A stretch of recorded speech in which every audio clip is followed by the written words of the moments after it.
Friday, Smallville fans. How's everyone doing? Brilliant. Okay, I know last week when I did my review for Slumber, I said that I needed a couple more episodes to review because we've got 2 more weeks until Smallville was back on our screens again. What I didn't realise was that it's actually just 1 more week. So I was fed and suggested about 6 different episodes, and there were a couple of episodes that I thought to myself, well, I can't see. I don't want to review them, not because I don't want to review them, but because they don't have any real significance to where I'm taking all these past reviews. Because I link the majority of these past reviews that I've been doing, I link them to what's happening now in Smallville. Because you look back at certain episodes and it kind of opens your mind as to how we've progressed in Smallville, where we are now with this series, with the show, how characters have developed, how new characters have arrived, and everything like that. You know, what caused this to happen from that episode, or what caused that episode to arrive into this episode. So it made perfect sense to review Arrival, the season premiere of season 5. It made perfect sense because it was the second media shower that had arrived towards the end of season 4. We also had the arrival of Brainiac. Chloe finds out more about Clark. Lana sees a spaceship and 2 Kryptonians emerge from it. You know, there's so much went on in this episode. Obviously, as I say, Clark starts to begin his training as well. And the thing that I love the most about the training side of it was how they had certain scenes and segments from Superman the movie showing Krypton being destroyed and everything, and I thought that was just amazing.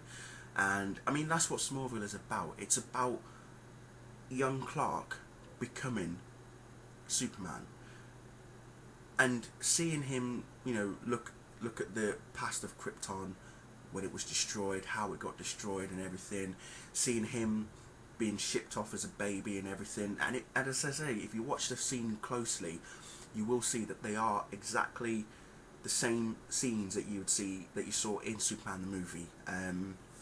They didn't change it or anything. They had the exact ones, all the Kryptonians falling and the ship lifting off and everything. It really was just amazing. The fortress was built obviously before all this, with the crystal that he eventually got at the end of season 4. Lex is trying to find out what happened in the cave, you know, where Chloe disappeared to, where those 2 Kryptonians had come from, why they were looking for someone called Kal-El, because they were looking for Kal-El to try and convince him or persuade him to join them, you know, as one of Zod's disciples to, you know, change Earth to Krypton. And that's why I'm now looking at season 9, and I'm linking this particular episode, you know, Arrival, to where we are now. If you've watched Absolute Justice, you will remember that Agent Waller was telling Icicle that the reason why he was going out after the Justice Society of America was to bring them back into action so that she could prepare them for an apocalypse that was arriving. Now, the majority of people who saw that episode all said that said apocalypse might involve a certain dark side. I'm still at 2 minds as to whether or not it involves dark side, or if it's to do with the Kandorians eventually gaining their power. Now, we know that Zod has gained his power. We know he's got his power now.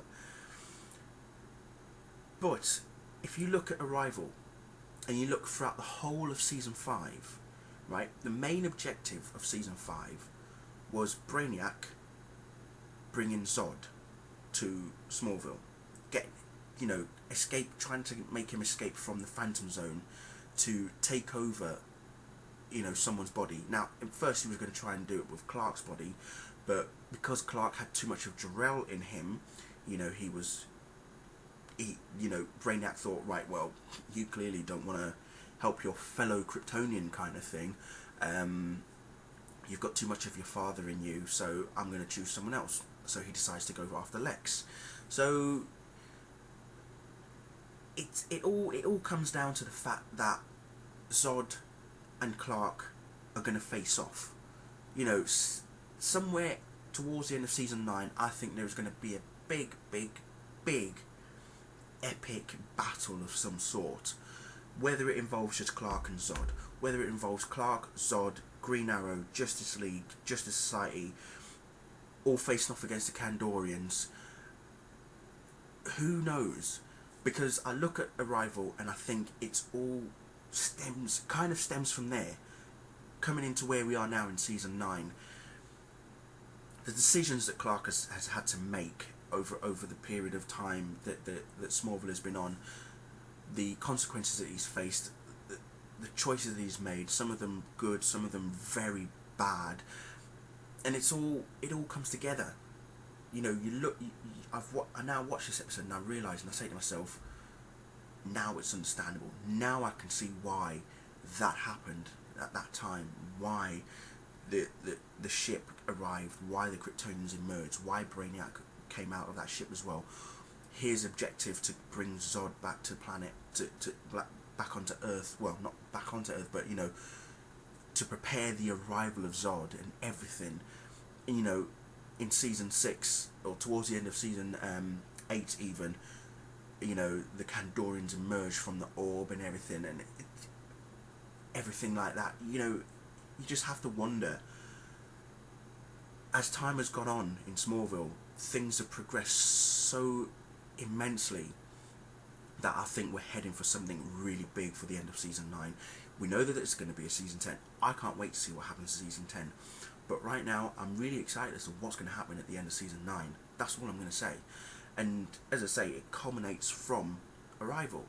You look at Arrival, you look at what we've got in season 9, and you just think, yeah, it makes perfect sense. As I say, you know, Chloe finds out who Clark really is. He tells her, you know, where she's from, where he's from, kind of thing, how he gets his powers and all that sort of stuff. Martha and Jonathan are recovering from the meteor strike as well, and because it hit their house when they were held hostage by Jason Teague. Lionel is suddenly under the influence of Jor-El, as we all know, after his connection with the with one of the stones. It really is, so much was taken in this particular episode. Obviously, with Clark saving Chloe in the fortress, Jor-El warned him if he does not return by sundown, he's going to face a grave consequence. Said consequence was that he loses his powers, and that's what happened. He's lost all his powers, and it, as I say, you know, you look at all these choices that Clark has made, and you wonder to yourself, had gone back to the fortress before sundown, you know, you wonder, don't you? So, as I say, where he is now, who he is now, what he's doing now, you know, he's training more, he's trying to grasp more of his Kryptonian heritage and destiny. It really is gonna, I think season 9 is going to shape up to be definitely the best season so far, until we see what comes up in season 10. But so far, for me, season 9, brilliant, awesome. Yeah, I don't know what else to say, but I'm going to leave it there, folks, and I'm going to say see you next week. We're back with Smallville season 9, Escape, Silver Banshee, Clark, Lois, Oliver and Chloe all go off to some cabin of some sort, so that's going to be interesting to see. But yeah, can't wait. I'll see you all next week.